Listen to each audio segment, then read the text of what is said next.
As our final feature on the Newshour tonight, I have with me in the studio Irfan Khan, who I have rightly described as arguably the best actor in Indian cinema today. Everyone says that. Irfan, it's great to have you with me in the studio once again. And with Irfan is Nirmat Kaur, who is his co-actor in this movie that everyone's talking about, which is described as a Lunchbox, an Indian epistolary romantic film, but, you know, set in Mumbai, revolving around a mistaken delivery in Dabbawala service of Mumbai, which leads to a relationship between the characters played by Irfan and Nimrat. But all this introduction aside, the other introduction to the film is, as I introduced Ritesh, is that this is a film, Lunchbox, which is Ritesh Batra's first film as a director. Yes, my first so you are both nervous and excited today? More excited, yeah. and so are all of us, because this film is being described, dear viewers, as possibly one of the 5 top contenders for the foreign film category at the Oscars that are going to come up next. And it's being wowed at everywhere where it's been shown. It's being seen as one of those films which is not just a good Indian film that can potentially be an Indian entry at the Oscars, but a film from India that is possibly going to make global waves. Irfan, what do you think is there about this film which has got this kind of critical response? I think the emotional potential of the film, the way it connects emotionally to the audience, and the language, the simplicity. We haven't seen films which are simple, but they have a punch, emotional punch, or it also involves you intellectually. You keep on discussing the film, and there's the speciality of this, the language, the way Ritesh has shot the film, and the way he has narrated the story. That there are so many things which are not stated, which are not underlined, but still, they come out very strongly, and they stay with you, and you stay with the film. Film stays with you for a long time. I've heard many people are talking, after watching the film 2-3 days later, they're saying, we are not being able to leave the film, and not intellectual audience. It's a bilkul layman. They're saying the film, we are not being able to detach ourselves from the film. So you're playing a retired or retiring? About to retire. Premature retirement. I thought actors don't like to play older roles. Yeah. No, I mean, you haven't. You've played enough older roles in your life.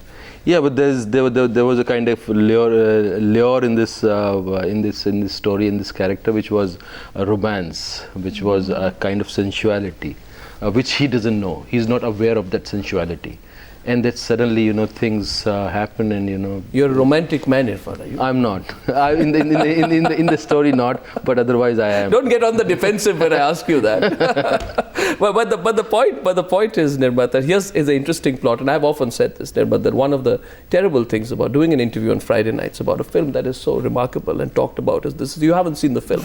So I have read about it. To my disadvantage. I've read about it. I've seen some clips. I think we have some clips, and I'm going to play them next.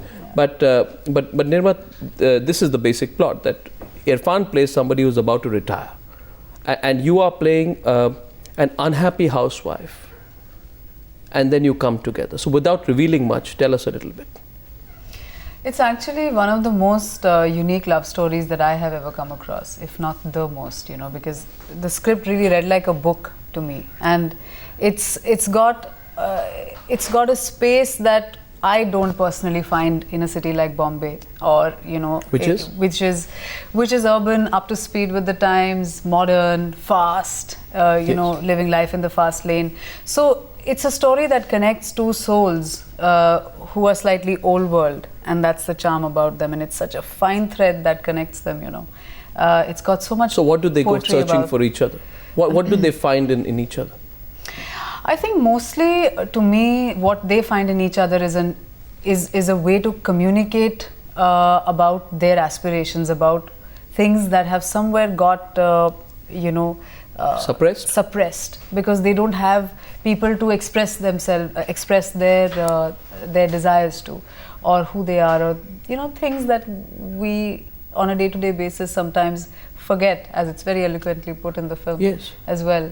If you don't, there's a beautiful line in the film that says that if you don't have someone to share something with, you just tend to forget things. So is it, I don't mean to say this to provoke you, is it a dreary film about urban loneliness?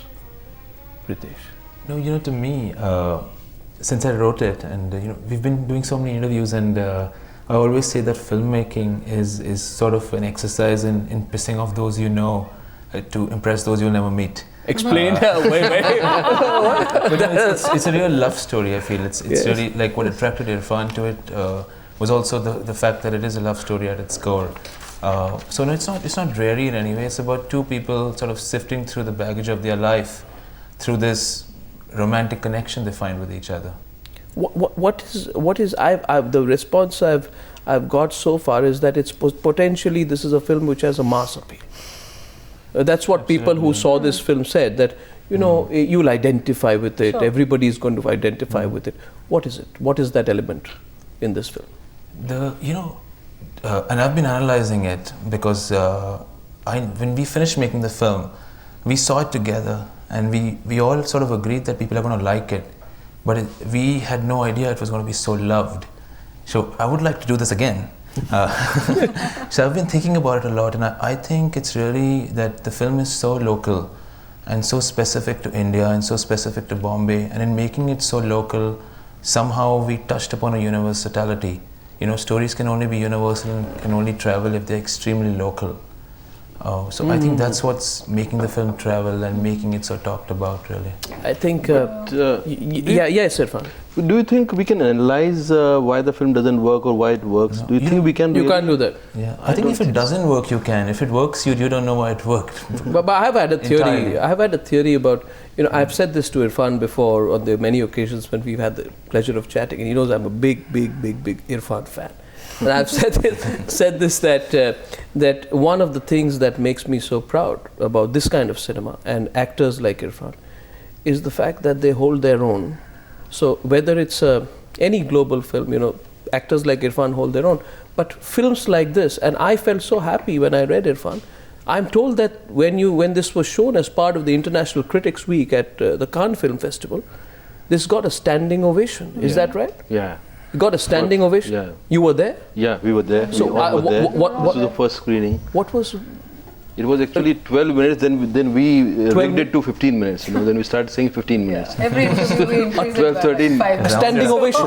Yeah. A 12-minute standing 12, ovation? Yeah. At the Cannes Film They Festival? just kept on clapping Yeah. and clapping, We It's were because emotional. actually- Were you crying when that happened? I cried when I was watching the film. Yeah? Yeah, but I was, I was in. How did he feel as a first-time director to get a 12-minute standing ovation at the Cannes Film Festival? No, it was. Those are not the shots of you crying at the Cannes Film Festival, by the way. We just Thank God. tell me, how did you feel when that happened? I mean, it was a real blessing, But I think the only time I've cried in relation to this film has been on the last day of the shoot. Yeah. Tell me about it. After the last day of the shoot, actually, because I woke up the next morning We don't and know.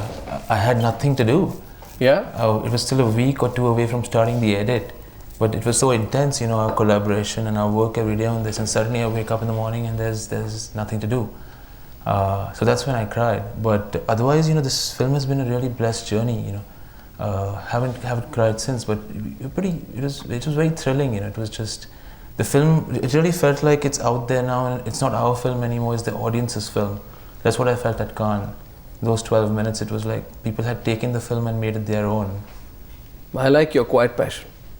I really like it. And when I said this about, Irfan, I had said this about Irfan before, that, but about this kind of film, what makes me proud, is the fact that this is a film that is quintessentially Indian. There's no attempt to tweak it Sure. from what I've told or seen. There's no attempt to give it a spin to make it slightly more appealing to a global audience, because sometimes the argument is that we, get complexed about the way that we are. And we want to change it to have global appeal. Even in the films we do, apparently some films are done so that they do well at the Oscars with that intention.